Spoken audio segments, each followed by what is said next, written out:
अस्सलाम वालेकुम। आज की वीडियो दरअसल इस बारे में है कि इस चैनल पर अपलोड होने वाली जो लेक्चर्स की सीरीज़ हैं उनके ज़रिए हम फ़िज़िक्स, केमिस्ट्री, बायो और कंप्यूटर इन मज़ामीन की किस तरह से तैयारी करेंगे, उसकी प्रिपरेशन का मेथड क्या होगा। तो तरीका हम ये इख्तियार करेंगे कि सबसे पहले हम जो पूरा जितना भी टेक्स्ट है, रेलेवेंट टेक्स्ट है, entire text of the chapter हम उसको गो थ्रू करेंगे, उस सारे को पढ़ेंगे। उसको पढ़ते हुए हम हर पैराग्राफ में हम चलेंगे, paragraph by paragraph, topic by topic हम चलेंगे इस तरह से कि जितने भी हर पैराग्राफ के अंदर, हर टॉपिक के अंदर इम्पॉर्टेंट कॉन्सेप्ट्स हैं ना, उन कॉन्सेप्ट्स को हम तब्दील कर देंगे शॉर्ट क्वेश्चंस में। और शॉर्ट क्वेश्चंस में तब्दील करेंगे, उसके साथ उनके आंसर दे देंगे, उनको मैं एक्सप्लेन करता जाऊँगा, आप उसके नोट्स बना लेंगे और उन शॉर्ट क्वेश्चंस को आप तैयार कर लेंगे। अच्छा, उससे अगली चीज़ जो है कि कोई अगर कॉन्सेप्ट है कि वो इतना छोटा है कि उसको हम शॉर्ट क्वेश्चन में चेंज नहीं कर सकते, तो फिर ऐसे कॉन्सेप्ट को हम एमसीक्यू की फॉर्म में ले आएंगे, उसका मल्टीपल चॉइस क्वेश्चन बना लेंगे, उसको आप तैयार कर लेंगे। अच्छा, इसी तरह हम चलते जाएंगे टॉपिक बाय टॉपिक। चलते चलते हम अपनी जब चैप्टर हमारा मुकम्मल हो जाएगा तो हम एक्सरसाइज तक पहुंच जाएंगे। तो फिर एक्सरसाइज में जिस तरह एमसीक्यूज़ होंगे, शॉर्ट क्वेश्चंस होंगे, कंस्ट्रक्टेड रिस्पांस क्वेश्चन है, डिटेल्ड आंसर क्वेश्चन है, लॉन्ग क्वेश्चन है, या न्यूमेरिकल प्रॉब्लम्स आ जाती हैं हमारी फिज़िक्स में। तो इन सब चीज़ों को हम सॉल्व करेंगे, उसके भी नोट्स बनाएंगे, वो तैयार कर लेंगे, उनको मैं एक्सप्लेन करता जाऊँगा, आप उनके नोट्स बना लेंगे। अच्छा, जब ये सारा कुछ तैयार हो जाएगा, अब ऐसा तो नहीं है कि सारे के सारे जो एमसीक्यूज़ या शॉर्ट क्वेश्चन या लॉन्ग क्वेश्चंस हैं, वो एक्सरसाइज में से ही आने हैं, वो चैप्टर्स में से भी तो आने हैं। तो जो एमसीक्यूज़ चैप्टर के अंदर से आने हैं, एमसीक्यूज़ आने हैं या शॉर्ट क्वेश्चंस आने हैं, वो हम ऑलरेडी कवर कर चुके होंगे, क्योंकि हमने जितने भी सारे भी इंपॉर्टेंट कॉन्सेप्ट्स होंगे, चाहे वो बॉक्स की फॉर्म में होंगे, टिडबिट्स की फॉर्म में होंगे या टेक्स्ट की फॉर्म में होंगे, हम उनको कन्वर्ट कर चुके होंगे शॉर्ट क्वेश्चंस में या एमसीक्यूज़ में। तो इस तरह से हमारी उसकी तैयारी हो जाएगी। अब रह जाएंगे हमारे लॉन्ग क्वेश्चंस। तो लॉन्ग क्वेश्चंस को हम इस तरह से करेंगे, जो एक्सरसाइज वाले हैं वो तो हमने एज इट इज़ जैसी क्वेश्चन की स्टेटमेंट थी वैसे हमने तैयार कर लिए। अब थे जो टॉपिक्स पीछे हैं चैप्टर के अंदर हैं, उनको किस तरह से करेंगे।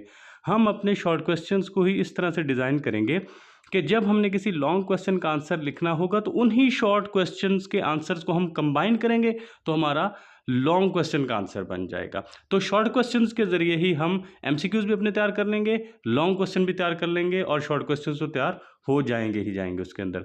अच्छा, अब यहाँ एक दो बातें बेटा समझने वाली हैं, वो ये हैं कि वर्ड बाय वर्ड स्टेटमेंट आपको हर क्वेश्चन की पता लग जाए तो ऐसा पॉसिबल नहीं हो सकता। स्टेटमेंट हर जो एग्जामिनर है वो अपने लिहाज से उसको चेंज कर सकता है, लेकिन मेन चीज़ ये है कि आपको कॉन्सेप्ट सारे पढ़ा दिए जाएंगे, समझा सारे दिए जाएंगे। आपने सिर्फ जिस तरह की उसने आपसे सवाल किया है उसके मुताबिक आपने आंसर दे देना है। अब सवाल जो है समझने के दो तरीके होंगे।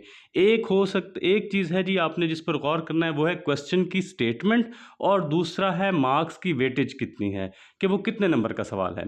मिसाल के तौर पर अब सवाल है, अब मैं उसकी मिसाल दे दूं कि सवाल लाजमी नहीं है कि सारे एक जैसे ही हों, हम हर क्वेश्चन की स्टेटमेंट नहीं बना के दे सकते। जिस तरह वो आपसे ये भी कह सकते हैं, explain the expansion in solids, what do you know about expansion in solid, right a brief note on the expansion of solid, किसी तरह भी हो सकती है स्टेटमेंट, लेकिन सवाल वो ही रहेगा। सिर्फ आपको कॉन्सेप्ट पता हो कि उसने ये सवाल क्या है और पूछ क्या रहा है, तो बस आप उसका आंसर दे सकते हैं। कि अगर वो सॉलिड के अंदर एक्सपेंशन के बारे में पूछ रहा है, उसके बाद नोट लिखने को कह रहा है, या कह रहा है उसको एक्सप्लेन करे, तो वो एक ही सवाल है। अच्छा, अब आपने सवाल को अटेम्प्ट कैसे करना है, उसको समझना कैसे है। एक तो ये चीज़ है कि जो क्वेश्चन की स्टेटमेंट होगी ना, शॉर्ट क्वेश्चंस की फॉर्म में तो हमने सारा डाटा तैयार कर लिया हुआ है। अब यह है कि हमारे पास स्टेटमेंट आ जाएगी, जिस तरह की स्टेटमेंट होगी उस तरह का ही हम जवाब देंगे। मसलन वो अगर पूछ लेता है expansion in solids, explain the expansion in solids, तो अब आपको इसमें दोनों चीज़ें एक्सप्लेन करनी होगी। फिर आपने इसमें लीनियर थर्मल एक्सपेंशन भी बयान करनी है और वॉल्यूम थर्मल एक्सपेंशन भी। लेकिन अगर वो सिर्फ पूछ लेता है लीनियर थर्मल एक्सपेंशन, तो आप सिर्फ लीनियर थर्मल एक्सपेंशन को बयान करेंगे। अगर वॉल्यूम के बारे में पूछा तो सिर्फ वॉल्यूम का बताएंगे। हाँ, अगली चीज़ जो इसमें गौर करने वाली है वो है मार्क्स की वेटेज। अगर उसने सवाल पूछा है लीनियर थर्मल एक्सपेंशन और सवाल 2 नंबर का है, तो फिर आप सिर्फ लीनियर थर्मल एक्सपेंशन को डिफाइन कर देंगे। अब यही सवाल उसने 4 नंबर का पूछ लिया, अब आपने लीनियर थर्मल एक्सपेंशन बयान करनी है, ना सिर्फ उसकी डेफिनेशन लिखेंगे बल्कि उसका मैथमेटिकल जो फार्मूला है वो भी ड्राइव करेंगे और साथ एक एग्जांपल देके उस चीज़ को वाज़ेह कर देंगे, वो रॉड वाली एग्जांपल दे के।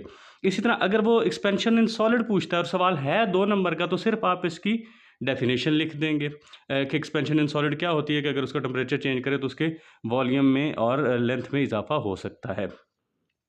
लेकिन अगर यही सवाल वो 5 नंबर का पूछ लेता है, तो यही एक्सपेंशन इन सॉलिड्स वाला, और मार्क्स वेटेज कितनी है?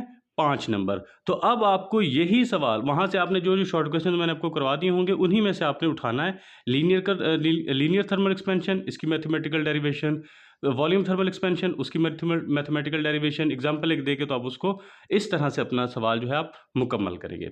ज़्यादा इसमें परेशान होने वाली ज़रूरत नहीं है, ज़्यादा परेशान होने वाली बात नहीं है। वो इसलिए कि बेटा आपको कॉन्सेप्ट सारे के सारे पढ़ा दिए जाएंगे, समझा दिए जाएंगे, क्वेश्चन उनके अंदर से ही अच्छा सॉरी, बीच में कॉल आ गई थी।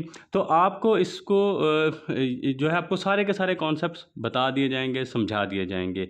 जब आप क्वेश्चन की स्टेटमेंट देखोगे तो आपको खुद ब खुद अंदाज़ा हो जाएगा उसकी स्टेटमेंट से और उसकी वेटेज से कि ये कितने मार्क्स का क्वेश्चन है, तो मुझे किस तरह से इसे अटेम्प्ट करना है, तो और इसके लिए मुझे कितना डेटा लिखने की ज़रूरत है। इंशाल्लाह अगर आप इस तरीके से तैयारी करेंगे, वो रेलेवेंट डेटा आप लिख देंगे, तो यही उम्मीद की जाती है अल्लाह ताला के फजल व करम से इंशाल्लाह आपके अच्छे मार्क्स आएंगे।